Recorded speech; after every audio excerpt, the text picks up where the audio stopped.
how loud that tie is, and of course you would be on This Weekend wearing a crimson tie. You know what? It's cool, man. I remember when I jumped on a bandwagon. Come on. Wow. Oh. I guess that's my cue to say first. Mic drop. Just go. Go. Oh, he got me, didn't he? Bad. And Dustin Hopkins takes. Oh, it's a feel-good Friday. As you saw, Tim Tebow gracing our screens. Common will be with us later. Ryan Clark will join us. Yes, Stephen A. Smith. Hey, I'm hey. Molly Karen Rose. Happy Friday. How we feeling? Yeah, I'm good. I'm ready to go. I was in a better mood about 2 minutes ago. I didn't know my brother was going to get at me like that, but that's all right. It's okay. It's just a start. Let's go. Oh, my goodness. No, first, tell everybody it's a new day here on First Take. We want to remind them one last time. Absolutely. We want to do that. Obviously, it's a new day. Max Kellerman has transitioned the morning show with Keyshawn and Jay Williams, plus his own show, This Just In, on every Friday on every day on ESPN Yep. from 2 to 3 p.m. Here, you and I will remain here. We'll have a potpourri of contributors and analysts every Friday. My man Tim Tebow's here. Every Monday, Michael Irvin's here. Swagoo, Keyshawn, Jeff Saturday, Dan Orlovsky, Mina Kimes, Kimberly Martin. The list goes on and on. Plus, stars from the world of sports and entertainment who wanted to get at me. Obviously, Common is one of those people. My condolences to him in advance. He'll be on a little bit later. Today is Tim Tebow's day. I saw the way he came at me. I'm ready to go. Okay. Let's do this. Let's do this. Giants Nation, Yeah. It's bad. I kind of. I know, no offense to you guys, everyone's going 0-2. This is again, it's a broken record. The Giants doing this again. But at the end of the day, only people we got is those guys in the locker room. And we got to look in each other's face and say we got to stop it. And we got to figure out a way to stop it. We got to go with the coaches, got to come to work every single day. And when we get the opportunities to win games, to finish games, capitalize. I love the fans. I appreciate all their support. And the fact that they're having a gut punch on that, that means they're invested with us right there. It means they're staying with us right there and watching us fight and battle and following some of those emotional highs and lows of the game. Look, where I can take the highs and lows anymore. No circumstantial living for me. Mm-hmm. Stephen A., who's to blame for the Giants' loss? Well, I don't want to really say anybody's to blame. It was a good game. It was hard fought and what have you. But if I got to point the finger at anybody, it's going to be at Coach Joe Judge, who I'm a fan of. I like Joe Judge a lot and what have you. I think that he's a damn good coach. I've seen what I've seen from him with the New York Giants. As far as I'm concerned, dating back from last year, practically every week, they got better and better, and that's the mark of a good coach as far as I'm concerned. But if you look at a couple of things that transpired, it was 2 offsides penalties late in the fourth quarter, particularly that last one with the game-winning field goal on the line. Lawrence jumps offside, and as a result, they got a second shot at the field goal, and they ultimately made it. This guy got the head coaching job. What did he do before he arrived in New York, Tim Tebow?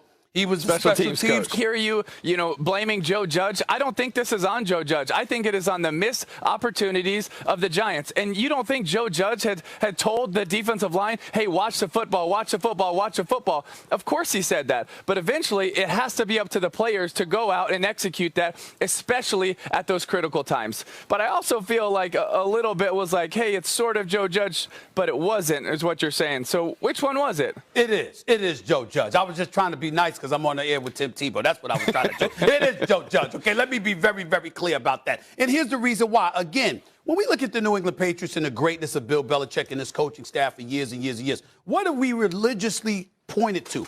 The meticulous tendencies that they exercise. On a constant basis, he'll make you do stuff over and over and over again. Attention to detail, making sure above all else you don't beat yourself. You do your job. You do the things that you're supposed to do. You master the art of your particular craft. So, again, of course, the player can't be absolved because they're the ones that made the error.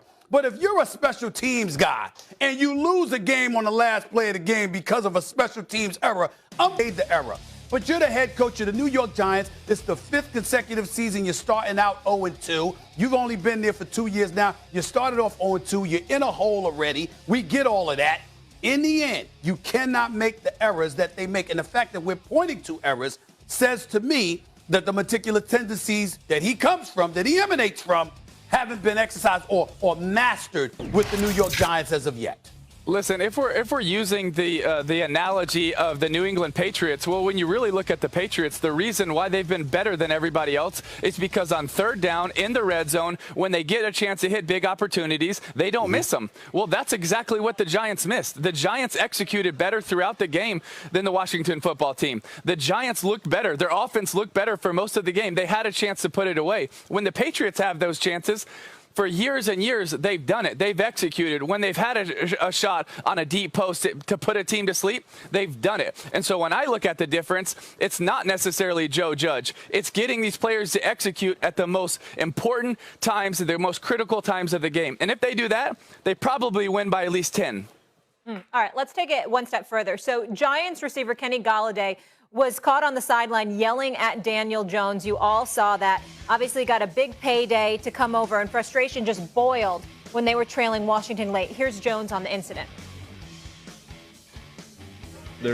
We'll work through it. I think, a game, there's a lot of emotions to the game, and I certainly understand that. Me and Kenny have a great relationship, and I know we can communicate and do what we need to do there. So I appreciate his passion and emotion.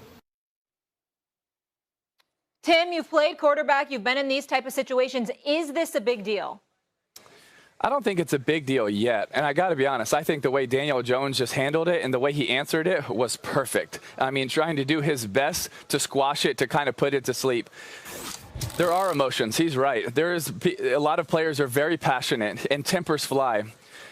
And so this is going to happen. And I think the way Daniel Jones is coping with it, I think is really good. But at the same time, you don't want this to be out in public because the rest of the team is watching, right?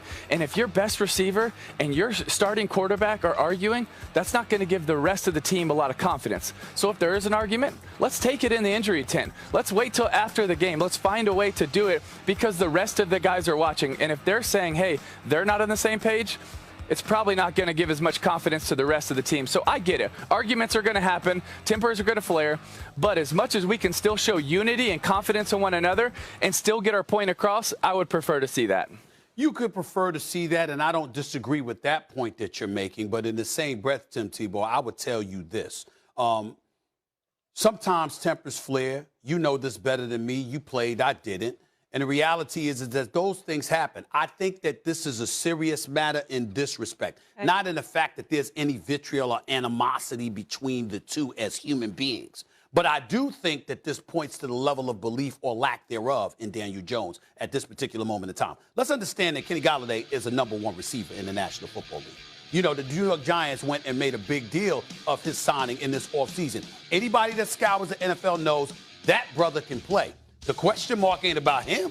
The question mark is about Daniel Jones. We knew that coming into the season. We still feel that way after the first 2 weeks. In the first 2 games, he's got 7 receptions for 102 yards. How many times has he been targeted? He's been targeted 14 times. Now, Sterling Shepard's been targeted 19 times. Sterling Shepard last night had 9 receptions. It could be something along the lines, Tim, of him feeling he needs to be targeted more, whatever, because we know that goes on with receivers from time to time. But I think ultimately it's about making the right decisions that you think will lend itself towards winning football games. And if you're looking at a guy like a Daniel Jones and you're questioning his decision-making, and particularly as it pertains to you, and you don't think that's conducive to winning, you're right.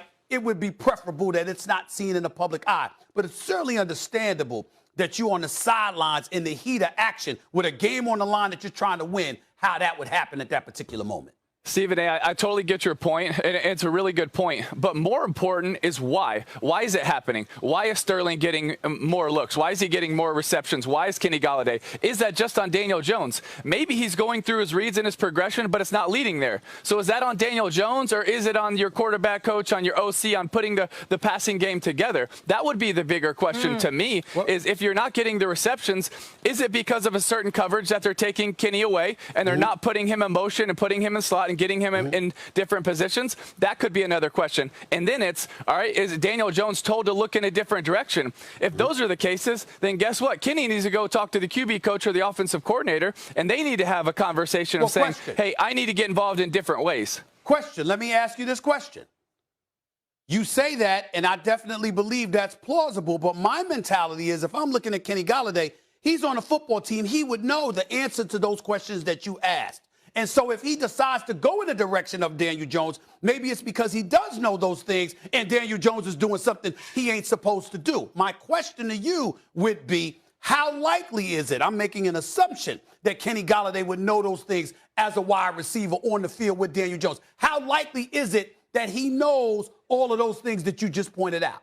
Well, I think the best assumption is to assume that it's a lot of little things. That it's probably that Washington was doing something to take him away a little bit, putting someone underneath, being able to play a little too high to him, which they did play a lot throughout the night, and finding ways to take him away. I think that's part of it. I think part of it is that because of that too high, they were looking more for Sterling inside the middle, and he was having a good game. So I think it's a mixture of a lot of things. But also, you know, if I'm the Giants and I'm thinking, hey, we have a stud out here. We have to get him the ball.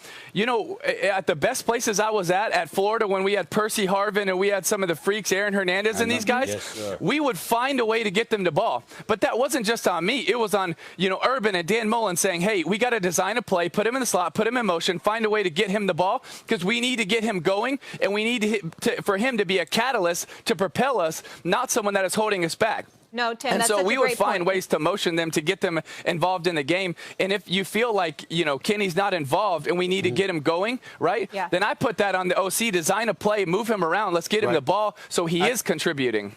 I talked about that yesterday with Dan Orlovsky. He said it's the most elementary offense in the NFL. And that Jason Garrett needs to go. Only thing I would say is this. That is what Dan Orlovsky pointed out. Here's the other thing. In terms of Golladay, where did he play the previous 4 years? It was Detroit. Yeah, they didn't win games. But Matthew Stafford was throwing him that football. Yeah. Matthew Stafford, Daniel Jones. It's worth pointing out. Giants have 10 days to get it right. That's when Atlanta comes to town. Oh, seems to be a really hot question lately. Can Tom Brady play till 50? Like 50 years old? Yeah, 50. 50.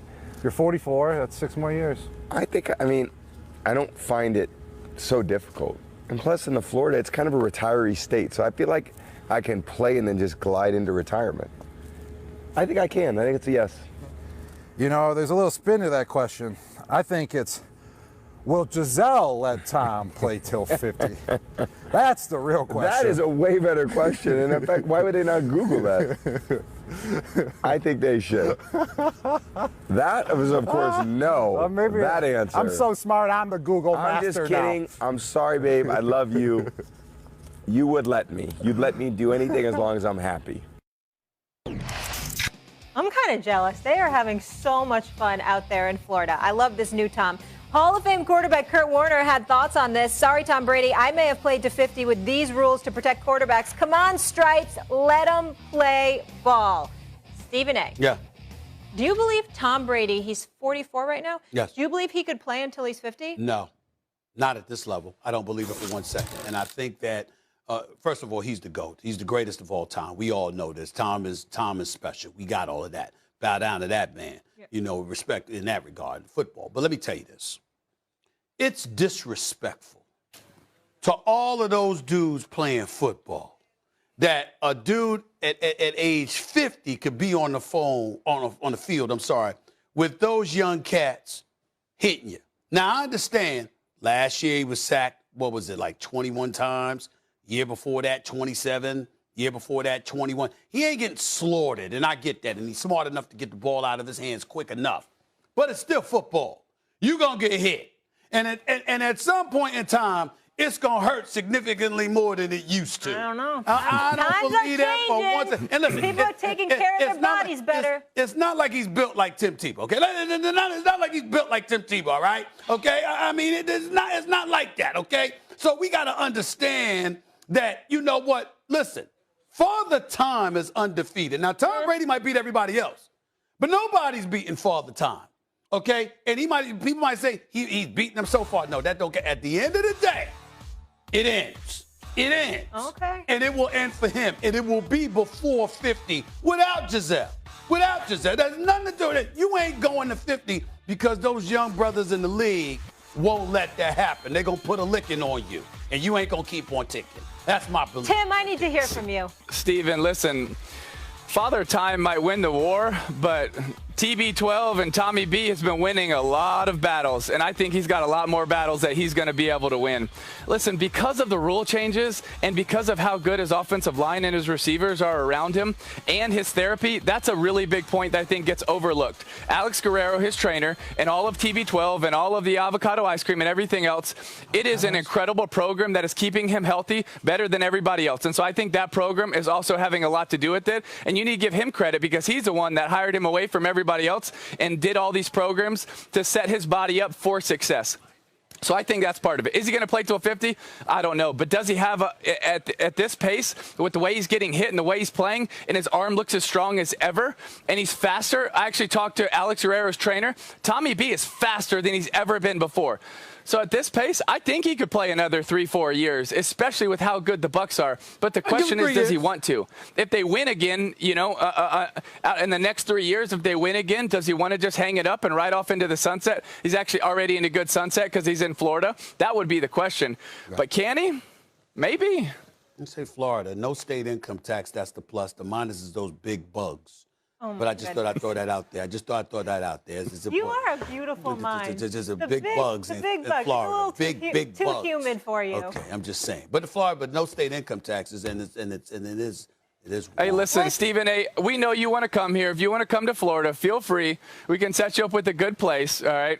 You'll be just fine. I would come, but it wouldn't be Gainesville. The I tell you that State. much. It wouldn't be Gainesville. You can scratch that. Not Gainesville. Hey, listen, G-Vegas is a beautiful place. There's going to be a lot of people when they show up this weekend. They're going to be like, dang, this place is crazy. Because it's going to be rocking. A lot of good one-liners by Tim Tebow today, G-Vegas. Okay, all right, yes. Tim Tebow. I didn't know he had that in him, G-Vegas. Okay, all right. All right, guys. We all agree if anyone could do it, it would be. I do think Florida has a chance in this game. They will compete in this game. Alabama is taking these brothers to the woodshed. You always believe in your squad, and I believe in my boys. There's no Tim Tebow in that locker room talking about let's go, let's go. Stephen A., we're always ready to go. I don't want this for you. You don't deserve this, Tim Tebow. They can give Alabama a threat. Roll Tide, baby. Number one, Alabama heading to the Swamp Saturday in a rematch of last season's SEC championship game, won 52-46 by the Crimson Tide. The Gators enter the game as a 15.5-point underdog, the largest home underdog Florida has been this century. Paul Feinbaum described the Swamp as one of the most difficult places to play. Why are you laughing, Stephen? Because it won't be this weekend. Does Paul Feinbaum know college football or not? Okay. Stephen A., honestly. Stephen A., you just need to calm down about that, all right? I'm not sure if you've ever been to the Swamp, but we'll invite you just so you can see what it's like, all right? This is truly, I know Les Miles always said that Death Valley was a place that opposing dreams came to die. Yeah. That's what's happened a lot of times here in Gainesville. And listen, it's only, Friday morning, but I'm sweating. I got to literally take off my jacket right now because it is so humid right here. The heart throb. In Gainesville. Let's just be honest about this. This is what opposing teams come in and face, all right? The humidity, it's going to be like over 100% humidity, all right? Let's just be honest. I mean, it will probably be 100%, but it's going to feel like more because that crowd's going to be going so crazy. Sweating in the studio. A lot of great teams have shown up here, and they have no idea how to answer that bell of 90-something thousand fans freaking out. Listen, Alabama is the better team. There is no doubt about it. But did you just see on that highlight reel when I said Florida is going to compete? And what did they do? They competed better than any other team in the country did against Alabama last year, and it was 52-46. So would you count that as competition or no? No, I would count that as competition, and I'll give you your props because you told me it was going to be more competitive than I thought it would be, and I respect that, and I got that. But do you have any idea how laughable your position is right now? I mean, this is the all-timer. I want everybody to pause, and I want y'all to take a deep breath and think about what Tim Tebow just did. We got Florida, the Gators, Gator Nation, in Gainesville, hosting the reigning defending national champions and the #1 team in the nation. And Tim Tebow brought up humidity. You bring up weather all the time. He brought up the humidity. He didn't say anything about the quarterback. First of all, hey, calm down. We're just going you look like point by AD point, today, Stephen A. with that tie on. I didn't just bring up humidity. I brought up environment. Humidity is just a piece of it, right? And if you don't think this environment is a place where other people freeze, where opposing teams freeze, where they crumble, then you should just go look at the record books.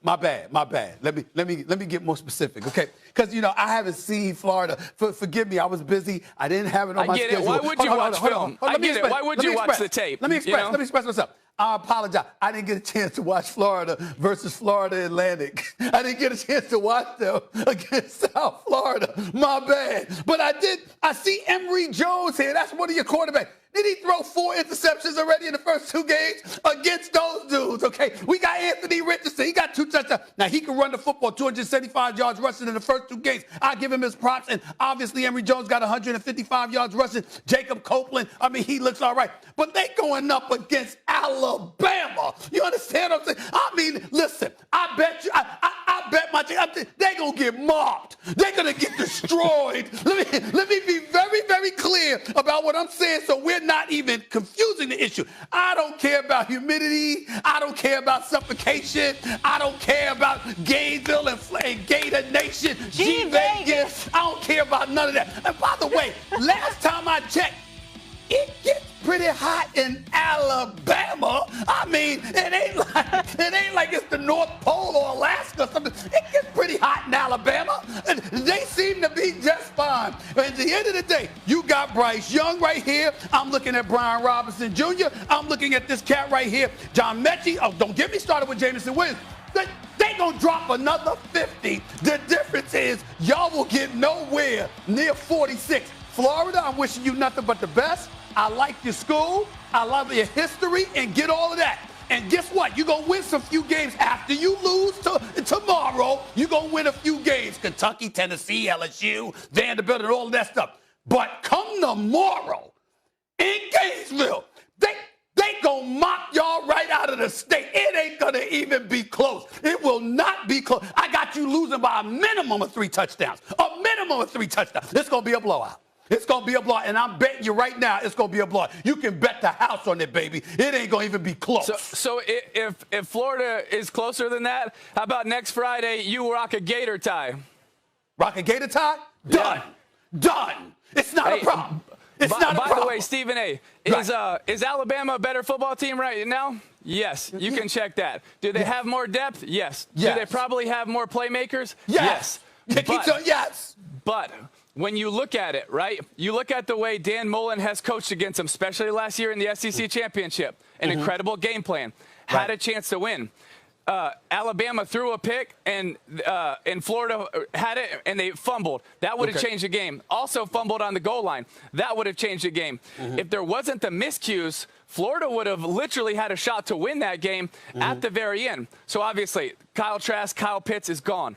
But when you look at the skill and the playmakers now, it's different, but it is also very lethal. Emory Jones, you could say, yes, he's made some bad throws, but he is also super gifted. He's made some incredible throws. But then Anthony Richardson, right, the new 1-5 in Gainesville, this dude is an absolute freak. And if his hamstring is okay, you're going to see him do some special things, Stephen A. And I think you're going to see both of these guys play a lot. And I think you're even going to see both these guys at the same time. And if Alabama's not ready for it, it might be able to give them some fits. And you're talking about, who does Florida play? Well, by the way, let's be honest. Who is Miami and who is Mercer? So if we're going to trash one team for their opponents, let's be honest about both. Miami doesn't have Michael Irvin anymore. Excuse me. Miami was a top 15 team in the nation. I understand but that's the AP poll. Who cares? The AP has no idea what they're talking about. I understand. That's fair. That's fair. Here's what I'm saying. I just want to make sure I got all your rationale in order. So Emory Johnson made some bad throws, but he's a damn good athlete. He's a freak of nature. He's going to do some things. Anthony Richardson, we can't ignore him. And, oh, by the way, Dan Mullen and his coaching. And, of course, let's not forget the humidity is very, very important. The humidity is going to play a factor in here. I'm telling you right now, it's going to be bad. I hope you're not staying for the game. It's going to be bad. I have two questions. I want Florida because I want Florida Nation to understand. I'm rooting for you in the future. I think that you got listen, I know the history of the program, mad respect, and I think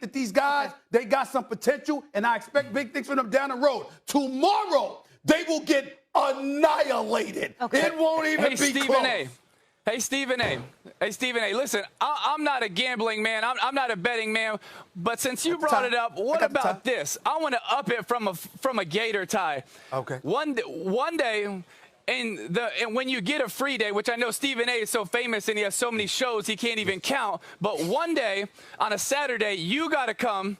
If Florida keeps it close, within 3 touchdowns, you got to come and be Mr. Two Bits in the swamp and then see what it's about. Who's Mr. Two Bits? I mean, who's Mr. Two Bits? I don't know. I follow Alabama. I ain't worried about no Florida. I got to look. You don't follow Alabama. You follow bandwagons. It's cool. Keep riding it. I've been bandwagon. I'm bandwagon. It's okay. Now, Listen, ever since they asked you to come speak, hey, listen, why don't you talk about Syracuse like you did a couple years ago? You spoke for Syracuse, and then they lose all their games, and you don't bring up Syracuse anymore. Well, first of all, when I went to give them a speech, my former boss, who's a great man, John Wildhack, is the sports information. He's the athletic director at Syracuse University. Honored me to ask me to come and speak to them. I love What does that have to do with this? He's a great man. He's a great man. He asked me to come and speak to the football team, and I would remind you that year they did win. They did win that year. They won their share games. So let's be very, very clear about that. So the inspiration you give people only lasts for a little bit then, huh? Well, I mean, you want to get technical. I spoke at Alabama, too. I spoke at Clemson, too. I don't see them falling off the wagon. At the end of the day, Tim Tebow, Oh, yeah. We'll give you the credit for Alabama. I'll look up don't give it to Saban. We'll give it to you. I will say this, though. I'm happy to come down to the swamp. I'm happy to come down to the swamp. All I'm telling you is this. They gonna get annihilated. The kids, my bad fellas. It's gonna be a bad Saturday for y'all. It's gonna be bad. Right. It's gonna be bad. It ain't gonna be close. I did Google. It ain't gonna be close. I did Google some Gator ties while you guys were talking. We're not just gonna do the orange and blue stripes. We're gonna be actual Gators on the tie for Friday. Hey, Stephen A. It goes 2 bits, 4 bits, 6 bits, $1. All for the Gators. Stand up and holler. You need to memorize that when you show up, okay? Okay. I will memorize it if necessary. Somehow, some way after tomorrow, I don't think it'll be necessary. It's a romp.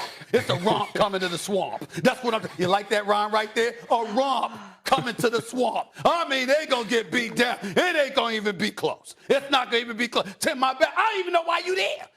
Why would you do that to yourself? That's like Michael Irvin. I told him not to go to Miami. I told him not to go to Atlanta for that game against Miami. I warned him. He didn't listen. Look what happened. And I'm telling you the same thing. Y'all gonna listen to me. It's a romp coming to the swamp. You heard it.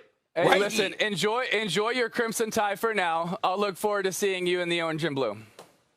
All right. No problem. Hold on. Wait, I got one more thing for Tim. Roll Tide. Oh, my Roll God. Tide. Okay. Can we Roll move Tide. on? Tim, who do you like in terms of some early Heisman frontrunners? He know. Listen, Bryce Young has to be up there, quarterback at Alabama. Spencer Rattler has to be up there. Also, because the offenses, the talent around them offensively, both of them are incredible. But I want to throw out a dark horse. Zach Charbonnet, the running back from UCLA, right? When's the last time we talked about a Heisman candidate from UCLA? Probably not in my lifetime, or at least since I was like 3. But this dude, 13.1 yards per carry. He is a grinder. This dude runs so hard. I love watching him play. I love the way he competes. Transferred from Michigan. This dude is going to be a stud the entire year. If he stays healthy and UCLA is able to knock a few of the big ones off, he's got a shot at the end of this year. And then another dude, Ole Miss. And I remember you were verbally slapping around Ole Miss last year, and I told you they were going to compete with Alabama too. I'm not sure if you remember that. Yes. But their quarterback, Matt Corral, already 13 20-plus yard passes. This dude's for real. I think he's probably playing the best of anyone in the country right now. If they're able to get some big upsets, some success, their defense is playing better, he could make a run at it as well. Well, first of all, I can agree with your point about listen, of course it's Bryce Young. All right, Spencer Rattler, I got him at Oklahoma. I got that. I'm with you on the first two, but of course it's Bryce Young. Let's stop the nonsense, okay? And this running back from UCLA, no disrespect to him, Zach Charbonnet. I mean, I watched him against LSU. The brother can ball, but here's the reality. You're playing a suspect LSU squad. Notice how Ryan Clark and Marcus Spears, we can't find them. It's an APB out for both of them. Ryan's joining us whenever in the next segment. Whenever the subject of LSU comes up, there's an APB out for them. We can't find them, okay? Because this is not 2 years ago, okay? So you got the LSU. You got UCLA playing Hawaii and LSU. Come on now. You going to give me Heisman consideration? Don't even start. It's Bryce Young. Okay, you got your quarterback from Oklahoma. It's a two-horse race between those two dudes. It's just that simple because neither of them might lose before the playoffs, and Alabama ain't losing at all. It's really that simple. Let's be honest. Oklahoma and Spencer Rattler, they almost lost and probably should have lost to Tulane to open the season. Hold on. Did you just bring up Oklahoma? You mean that team? Oh, wait. Someone wants to come join this party. You mean that team that beat? Hold on, Ryan. You mean the Oklahoma team that beat up Florida 55-20 in the Cotton Bowl? Yes, that team. Bowl? Oh, Lord. Go ahead, Ryan. Hey, Stephen A. We are not worried about Oklahoma. Why are you talking? Why are you saying my name when I'm not on the show? I'm saying LSU. You and Marcus Smith can't find y'all. Listen, RC, he always uses my name when I'm on the show, so, it's cool. Hey, first off, at least Tim and I can come on here and rep our own schools and our own team. At least Molly comes on and reps her own school and her own team. You got to come on and just be a front runner. Why you hating on the HBCU? You're just a front runner and jump on Alabama? At least pick a team that got to fight a little bit. Hold on. God, listen, you didn't say that to me when y'all beat Alabama. I had to own it, did I not? So you had no problem with me saying Alabama when LSU smoked them, but then now that LSU's getting smoked, okay, and I bring up Alabama, suddenly I'm a front runner. Where were y'all then when I picked them and they lost a few years ago? Even though it was a while ago, I understand. Man, I was just sitting here waiting for my opportunity to come on First Take and be a part of a great show, and you around here throwing shade when your boy not even on air. But it's all right, because now I hope that the Florida Gators and Anthony Richardson and Emory Jones come out and beat the Alabama Crimson Tide. So next week when Tim's on here, we can have you with the mush mouth not talking at all. And maybe you'll talk about your own school then. All right. Let's leave it there. Go back and tell the hour number 2 of the show. Tim is staying and Ryan's staying for this next segment, okay? Oh, Lord, and I'm calling Paul Feinbaum because you're like the new mouth of the South, and this is a problem. Please. He needs to get control Say it with me. Say it with me, Molly. Alabama. Wrong. Tyreek Hill burning the defender. We had a battle to get a win. It's going to give us a lot of confidence. The sky's the limit for us. There's nothing we can't do. That's a pretty good start. It's just one game. Point blank period. We've got to be better. I got to play better. You have to execute critical moments. This is hopefully an outlier. We'll find out next week.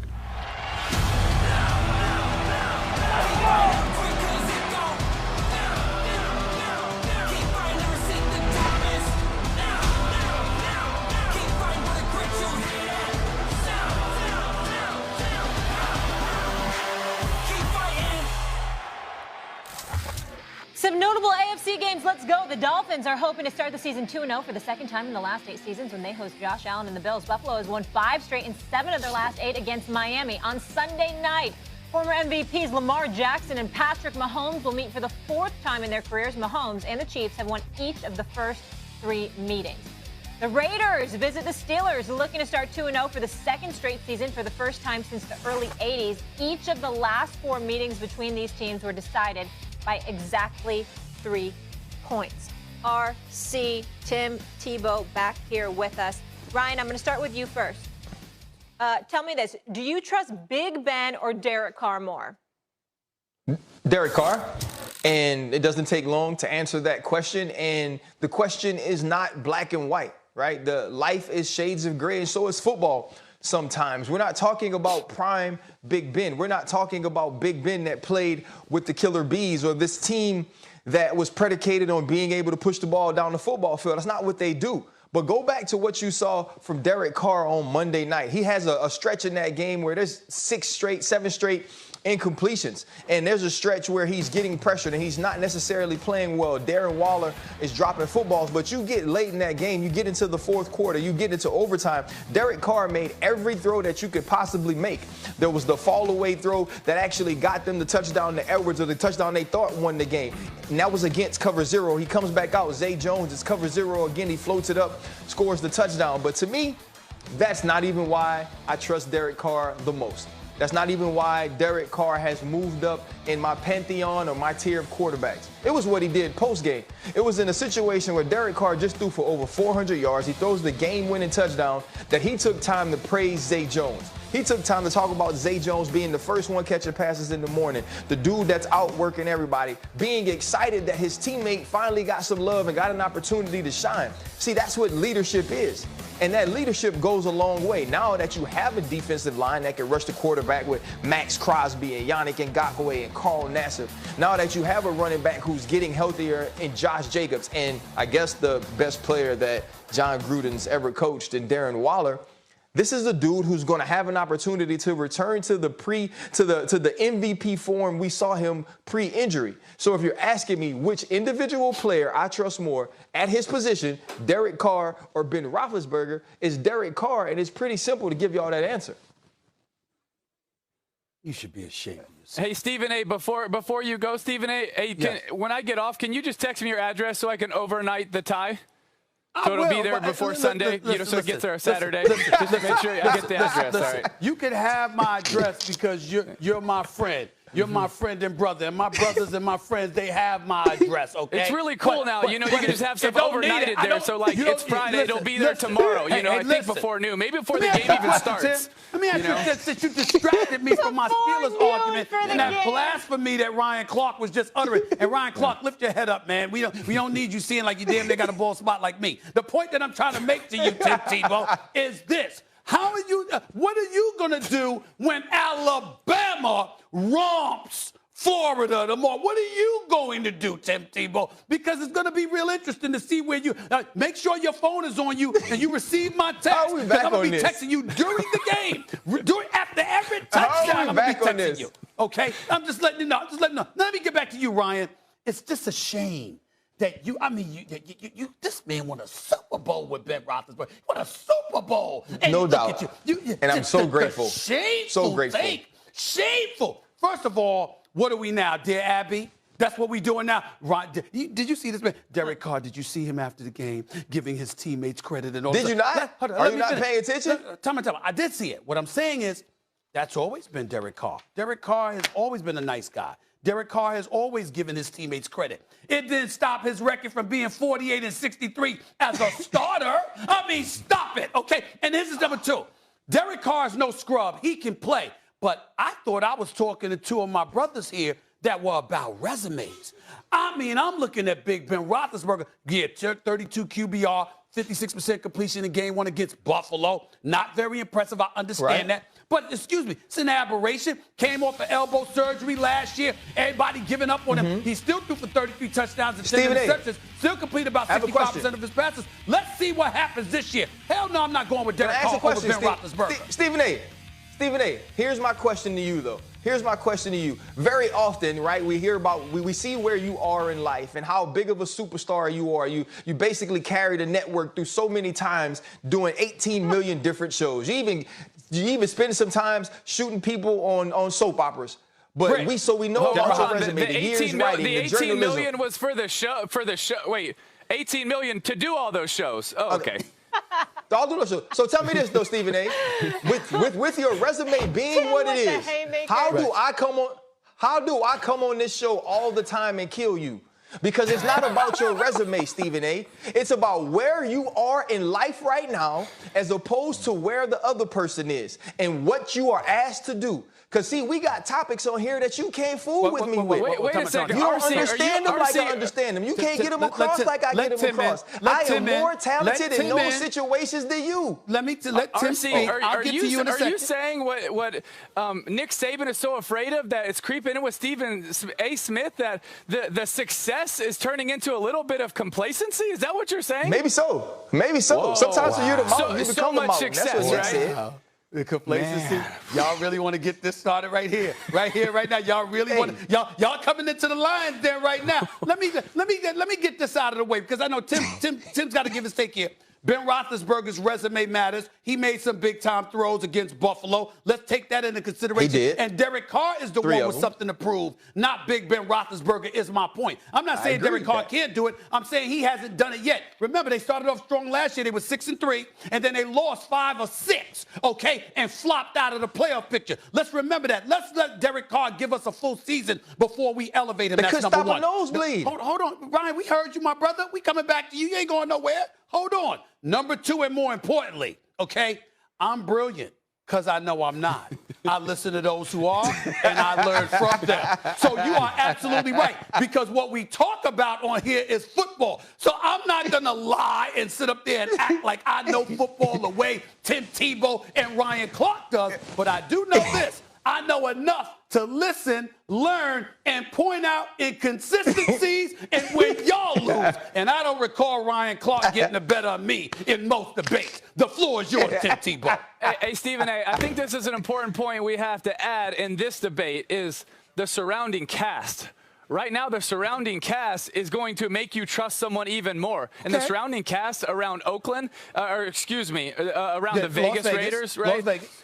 G Vegas should know about Las Vegas. Go ahead. It's another, G Vegas is here. It's cool, though. But when you talk about Hunter Renfrow, Darren Waller, when you talk about Zay Jones stepping up now, I mean, Edwards. Hunter Renfrow is a nightmare on 3rd and 6 or less, right? And he doesn't get the respect he has. And so because of that, I think right now, when they play next week, I think you have to look and say, I'm going to trust Derek Carr more. Not that it's anything taken away from Big Ben. I think Big Ben is a Hall of Famer. He's unbelievable playing against him. I would look and I would be, you would be like, dang, this dude is incredible the way he's able to play. I still think he's got a lot left in his game. And if this is the playoffs, I'd probably go with Big Ben. But this week, I'm going to go with Derek Carr because of the surrounding cast and because of also the momentum they're coming off of playing together in an incredible win. The surrounding cast. I'm sorry.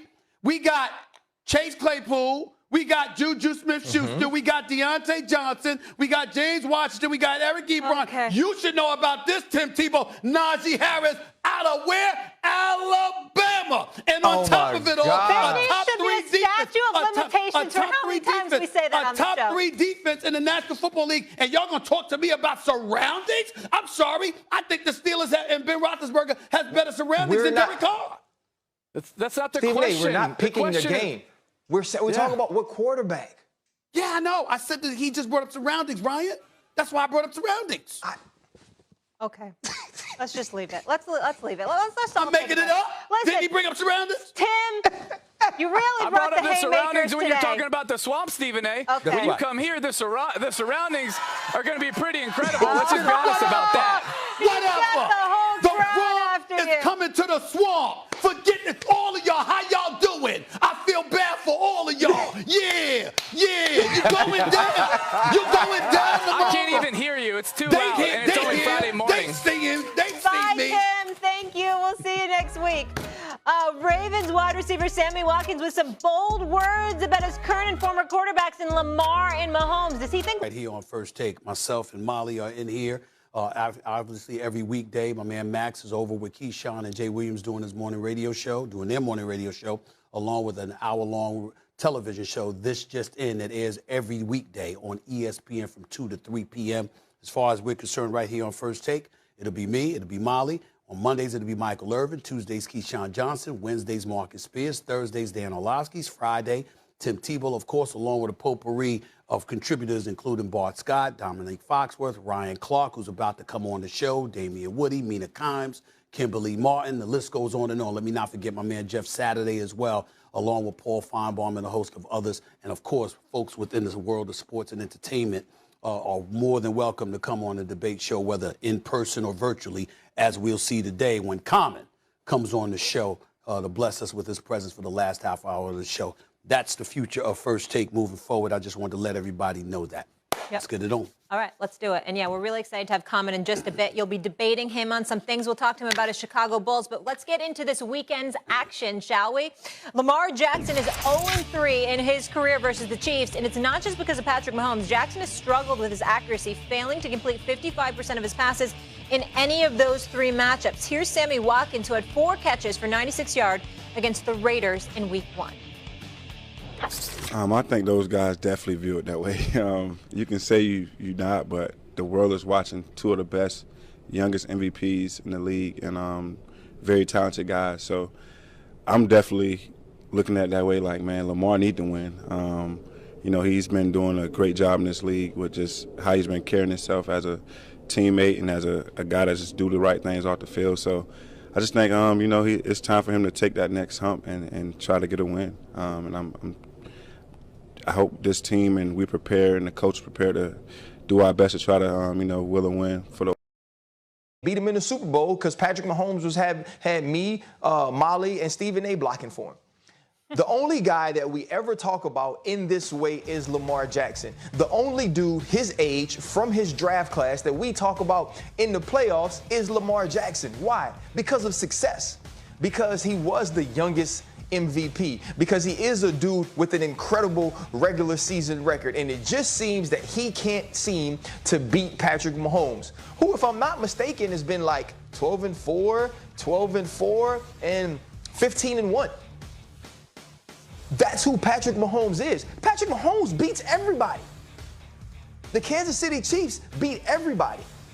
In 2 years of being a starter, or in 3 years of being a starter, it's been AFC Championship, Super Bowl, Super Bowl. So why is Lamar Jackson the one dude that we say need a statement win against the Kansas City Chiefs?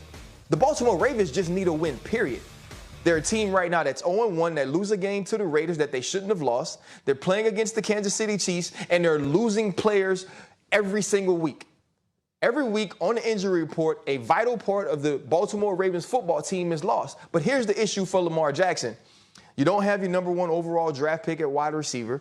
You're weak at tackle. You've lost every running back that you basically started the season depending on is now on IR.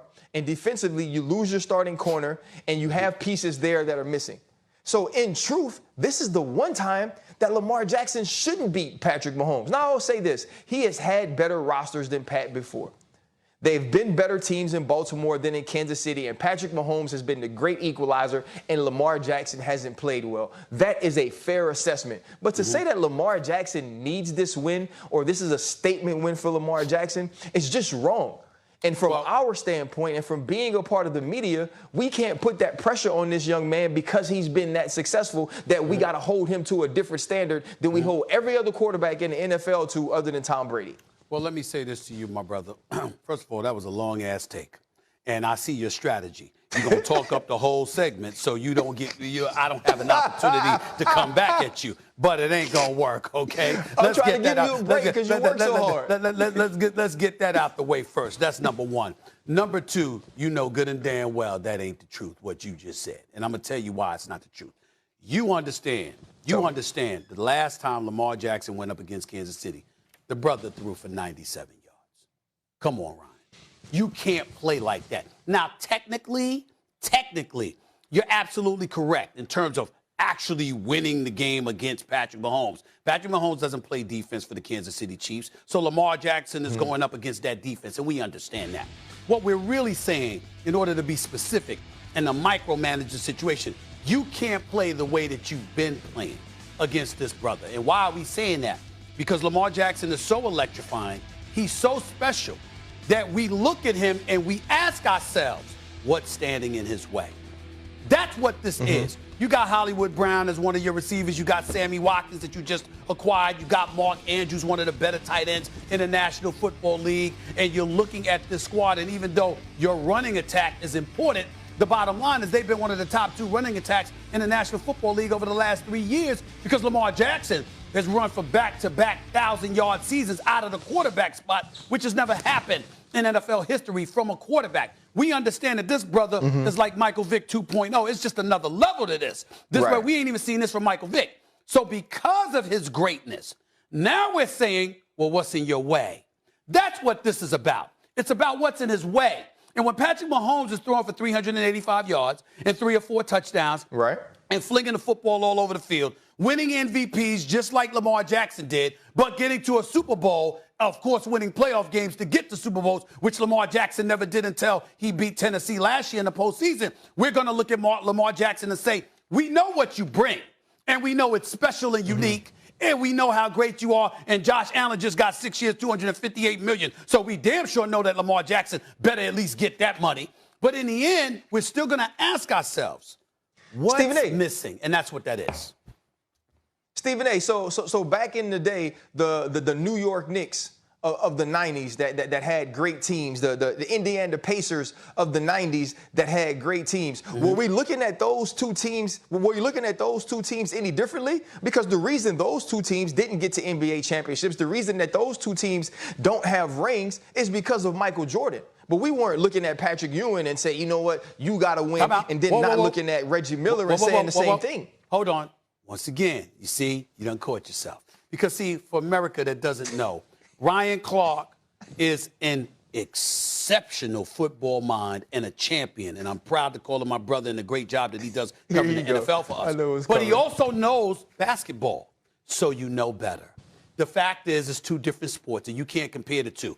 When we look at Lamar Jackson and we look at the team that is football, offense, defense, special teams, unlike, basketball, one dude can take over. That's number one. So, again, but remember, the New York Knicks really went about the business of lying to the public. Yeah, we knew Patrick Ewing could have messed with him. We knew that John Starks and those boys could have messed with him. Yeah, Charles Smith, Charles Oakley and the boys. That wasn't enough. So what do? You go out, you get Rolando Blackman, you get a Derek Harper and those guys, and you play stout defense, get physical, all right, and you thought they had a chance. And one time, they were up 2-0 on the Bulls, and we thought they had Jordan, okay? And then Jordan just amped it up to another level. We understand that. Football's different. Yes, football is different, but the thing that you need to ask Lamar is to go out and play well, right?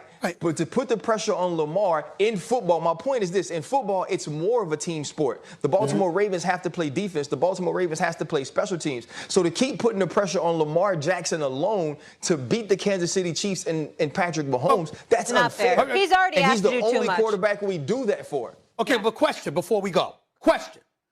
Fine, and I acknowledge that at the very beginning of my soliloquy, but my point is you can't throw for 97 yards. So, to me, the argument goes out the window if Lamar Jackson goes out there, throws for 300 yards, similar to what Patrick Mahomes does, but the team finds a way to lose in another way, as opposed to you throwing for 97 yards and not being in any threat from the passing attack whatsoever. You know that's not how they win. They run the ball, et cetera. He has one 300-yard passing game, period.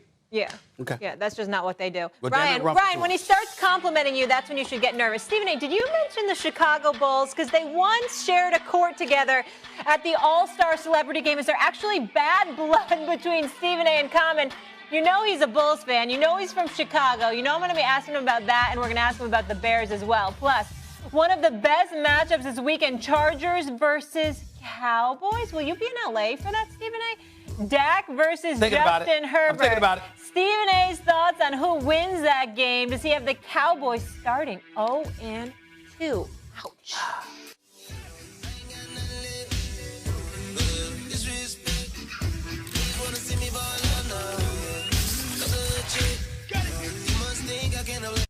Daily fantasy players, listen up. We are about to load up your wallet. Your girl here to get you wins and get you paid, Stephen A. It is time for Molly's deal, and it's a good deal, and you are up first. So let's start with your boy, that bad man, Aaron Rodgers. Will he throw for 300 or more passing yards? Of course. Absolutely. Okay? Me sounding like Michael Jackson, God rest his soul. Bottom line is this. Aaron Rodgers is going up against the Detroit Lions. Yeah. And he's coming off the worst week of his career. Yeah. That pride, that intestinal fortitude is going to allow him to wreck shop and wreak havoc Monday night, or wherever it is, against Detroit. Monday night. Yep. 9 300-yard passing games against them with you. RC, we move on to you, sir. Who will have more passing yards between the rookies, Mac and Zach, in the Jets-Pats game? I think it's going to be Zach Wilson, just because Zach's going to have to. When you look at his team, it's not as good as the New England Patriots. He's not surrounded with the same type of defense, the same type of people. He got beat up in that first half against the Carolina Panthers, but dude came back out in the second half fighting, making plays, moving around in the pocket, great throws down the field. So I expect Zach Wilson to have more yards. They still ain't going to win this game. Yeah, especially if they get behind, he's going to be forced to throw. All right, Stephen A., back to Eagles-Niners. I think this one's tough.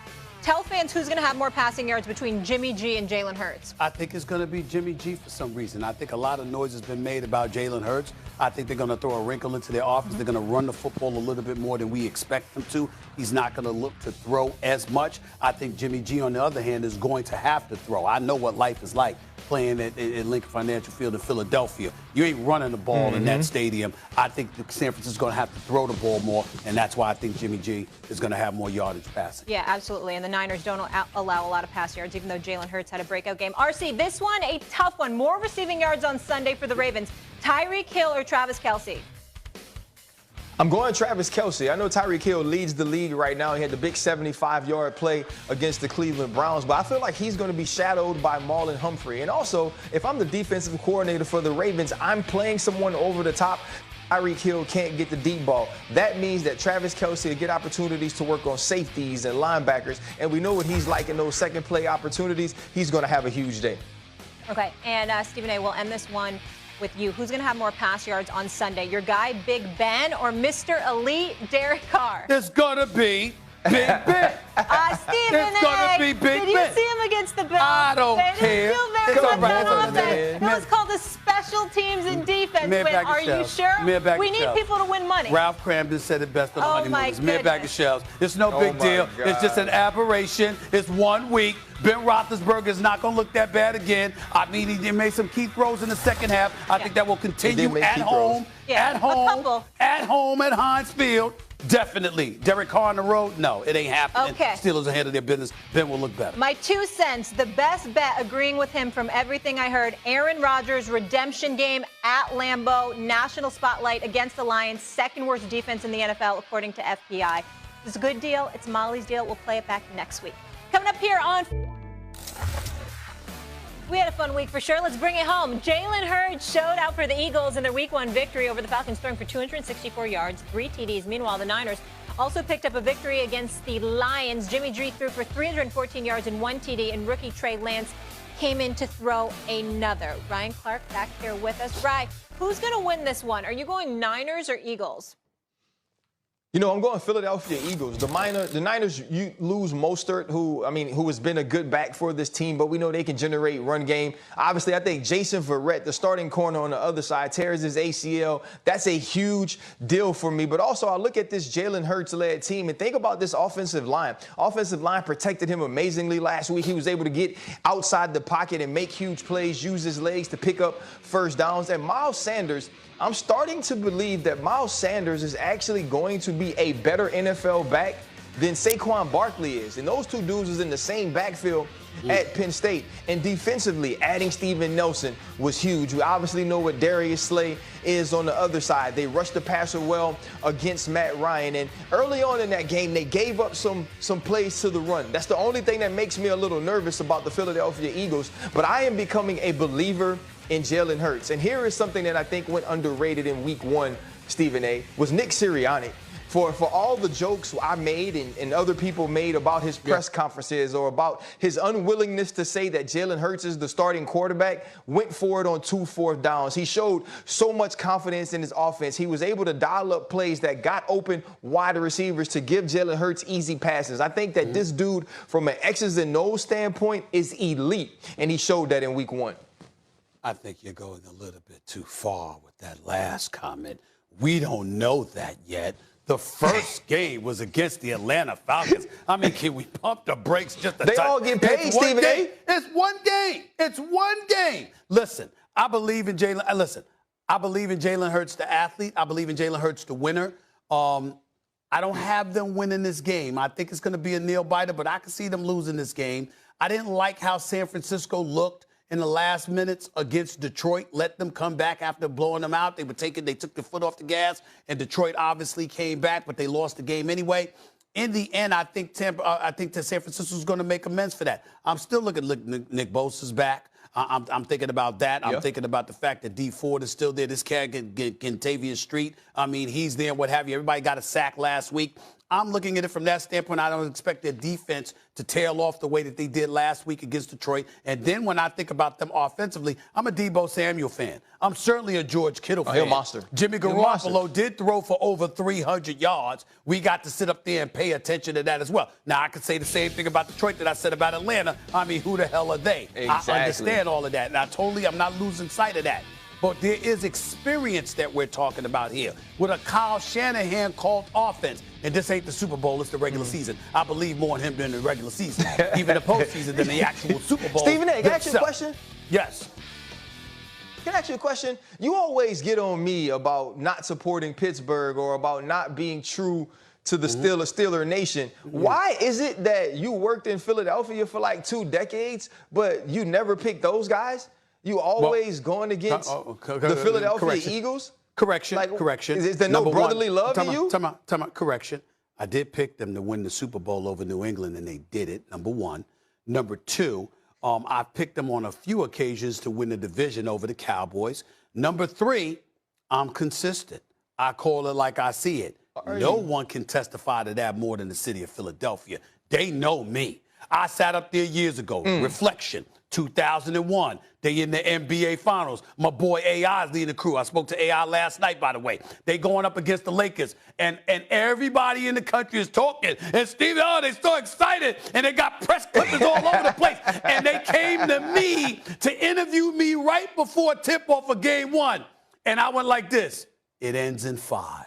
You got no shot. Well, Stephen, why? Why, At least Stephen, they got why? one. I said, Shaq, and more Shaq. And I didn't even bring up Kobe yet. I said, it's not. I said, then they said, well, Stephen, you saying they're going to get swept? I said, oh, no. AI will get you one. He'll get you one, but you're going down. So the one time you pick them. I said, you go. So what I'm trying to say to you is there have been times that I have picked teams from Philadelphia. This is just one game in the regular season. They ain't going 16-0. I just got a funny feeling that they're going to lose this game. So what you're saying, Stephen A., so what you're saying is if you are truly being an unbiased analyst, sometimes you're not going to pick the place that you got love for. Like when I say Derek Carr is a quarterback I'd take before Ben Roethlisberger in the game. Right. But what I'm going to tell you on this, but I didn't play for them. The Philadelphia You did. I didn't play. I didn't play for them. You did. You did. These were your things. That's why, Stephen A., and that's why I can say what I want to say, because I did play for them, because I did give a spleen and a gallbladder and a piece of my liver. I did all of those things. So I can call it how I see it. When's the last time you've been to Pittsburgh? I ain't got to owe them people nothing. When's the last time you've been to Pittsburgh, man? I mean, because you spent a lot of time in Louisiana. You ain't Last year. That's what I'm saying. See what I'm saying? See what I'm saying? No, 2 years ago, I'm sorry. 2 years ago. See what I'm saying? Well, you know what? I was in Philadelphia last week. You see what I'm saying? See the difference? Well, hold up. We were in a pandemic. It's not fair to this man. No one could even leave their house. Oh, please. Am I right or am I right? Thank you, Molly. Yeah, we didn't travel for Wasn't you at the game with UConn the other day? Yeah, that was All Saturday. right then. Excuse me, you were hanging. I mean, how come he couldn't hang? He couldn't hang in Pittsburgh? I mean, what's the problem? I tell you what I was at, though. I tell you what I was at. I was at the Hall of Fame when all them Steelers winning a month ago. Okay. I was there. I was wearing them terrible towels. Okay. Right, let me ask you this. All right, obviously we know NFC West, best division in football, but 4 teams can't go to the playoffs. So who's the odd man out? I think it's the San Francisco 49ers. Watching the Seattle Seahawks now with a new offensive scheme and the way they look much like the Rams with a quarterback like Russell Wilson, I think that team is really good. The Los Angeles Rams might be the best team in football now that they have Sean McVay, and Kyler Murray was absolutely sensational against the Tennessee Titans, and also defensively they played better. They were able to rush the passer. J.J. Watt looks rejuvenated. In that secondary with Byron Murphy at the slot, Marco Wilson outside, Robert Alford outside, and those 2 fast, quick, versatile safeties, I think the Arizona Cardinals can be extremely good, especially if Cliff Kingsbury learns how to adjust throughout the season. And so the San Francisco 49ers, even though I think they are a good team, I think they're a notch below the other teams. And 2, they have I don't want to say the worst quarterback in the division.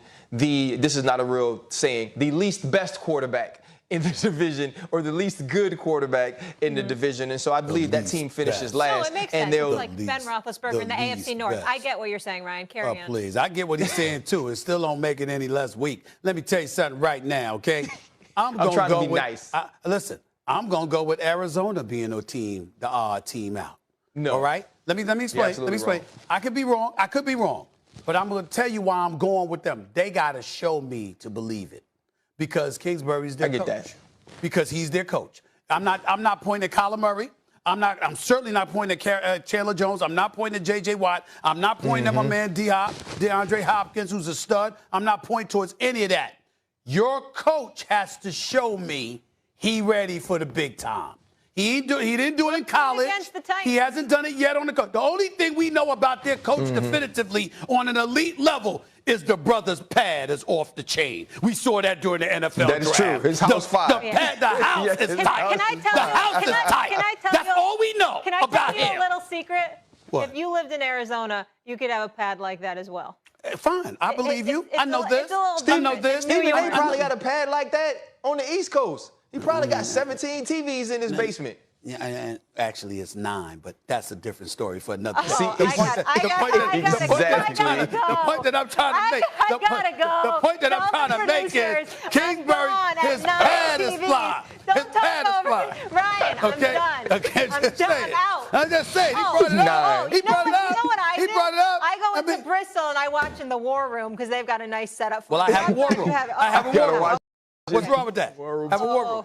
It's rented. It's rented. It's rented. Songwriter and actor hailing from the Chi. He's a 3-time Grammy Award winner, an Emmy winner, and an Oscar winner. Now, can we just marinate on that for a second, Common? Because that's some serious accolades. Friend of the show, Common, with us. So good to see you. And he has a new album titled A Beautiful Revolution Part 2 in stores now. Good day, sir. What's up, good to have you with us. Peace. Peace. What's going on, Molly? Peace. What's up, Stephen A? Molly, you forgot to mention one thing. What? I got the MVP. I got an MVP trophy against this cat right here. He was coaching the other team. I got the MVP in the celebrity game. You forgot to mention that. I'm sorry, my bad. That's the last time I seen you. I heard you talking crazy, Steve. Let me tell you something, man. Let me tell you something right now, man. First of all, can we admit that it was fixed? The fix was in. Come on, man. Y'all had a bunch of ringers, okay, and didn't give me much to work with. Can you at least admit that? Look, can you admit that your coaching skills, you saw what I was doing in the game. You should have took the ball out of my hands, but you didn't have the coaching abilities. And you were talking crazy early before that. Me and Mike Wilbon, we broke your team down, bro. You tried to do everything. You tried to get Nate Robinson. You tried to get other pros, and we did y'all in. Just take that. Just take that one, all right, Steve? I'm not trying to take that. Could y'all get that off the screen, please? I want to see that footage right now. Yeah, brother. I want to look at Common. I want to look at Common. I want to look at Common right now, please. Show that trophy. Show that trophy. Show that trophy one more time. Show that trophy. You know what you done started something. That's all right, because I didn't have a squad. You know you might force me to play next time. You might force me to play because you were talking a lot of smack. You understand? I got my knee surgery and everything. You're in trouble. Steven, you don't want that, bro. You do not want that on the court.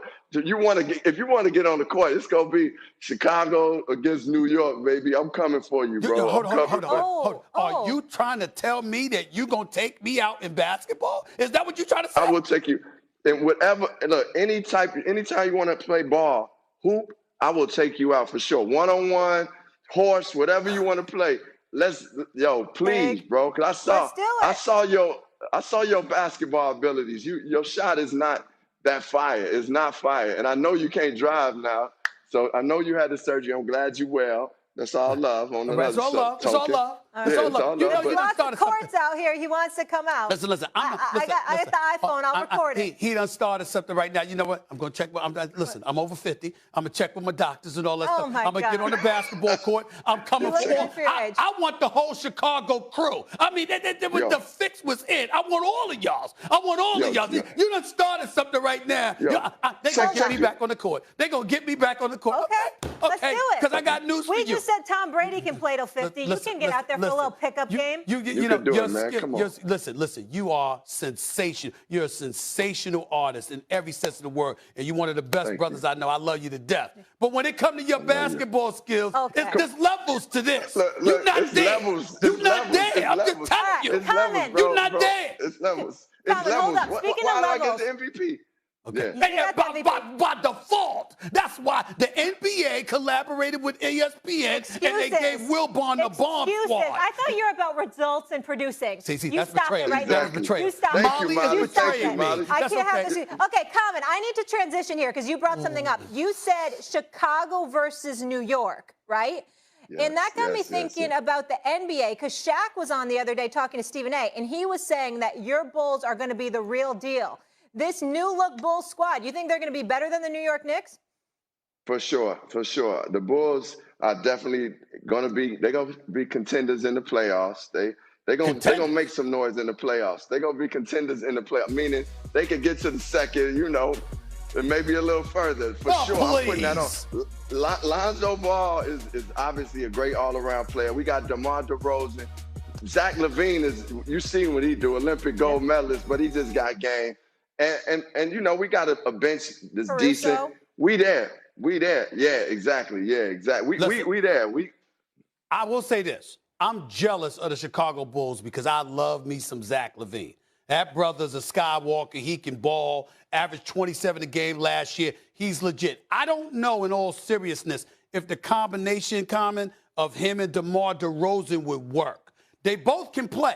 I'm not throwing shade on either of their games. You know, just sometimes it's about the match. You understand? Whether they work together, I don't know. Lonzo Ball is just starting to get assertive a little bit. My problem with him was more so his lack of aggression than anything else. Because now I think we're talking about his brother a little bit too much, and that's elevated his level of aggression. So we shall see. But let's pump the brakes a little bit. Chicago got a chance to go to the playoffs. I expect them to probably make the first round, but then they going home. We need to understand that they going home. What are your Knicks doing They going home after the first round? Well, Knicks gonna get past the first round. Knicks gonna get past the first round. No, hey, look. Hey, yo, Stephen A., you was geeked up about the Knicks. And even I was a little happy that the Knicks was doing something. Yeah. But, man, they broke your heart, brother. They broke your heart. And they probably – same thing may happen.